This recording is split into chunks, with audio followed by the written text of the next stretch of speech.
What was that? I mean, what was that thought that when you heard these people, these illustrious people come into your college and speak? I mean, I want to understand the thought that went through your head, that beginning, that inception of this concept. What was it? Okay, so there was this one, black lady that they invited. She was the best speaker you could ever imagine. So I had, gone through the top teachers of the world at Wharton and at all of these schools. And then you had this lady come in and she surpassed everyone else. And she spoke about Islam and she was an American and all of that. So she had all these qualifications that, people like us would want, somebody to have. And on top of that, she was speaking about, Islam. So she said that one line, I think, and that, was a line that changed me. That was the first step towards change.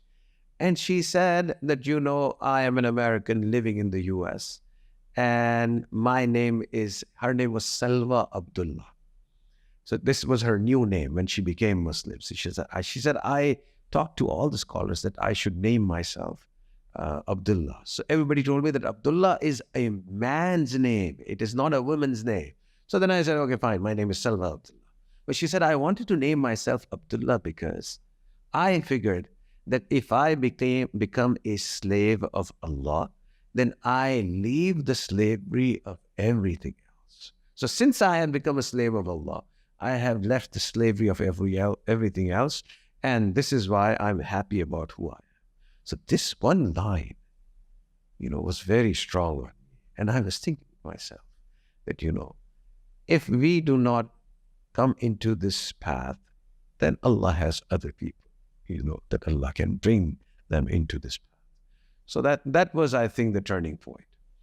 And from then onwards, I was more regular in MSA, and I became an MSA member. Not a that's not a critique of MSA. Yeah. So then I became so by my third and final year. So I spent 3 years at Penn.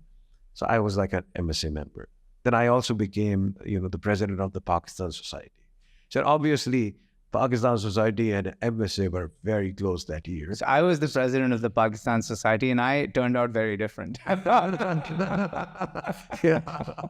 And yes, we used to have the jointness, but there would also be a lot of conflict because you'd have a very liberal group of Pakistanis, but most of the MSA members were not as liberal. So there would be that challenge. There would always be that fight. So it's just like, how if you have there's an analogy. If you have a religious type of leader in a country, then he'll be very active in the OIC. And if you have a liberal leader, then he will not care about OIC. It's a similar thing at a university level, actually.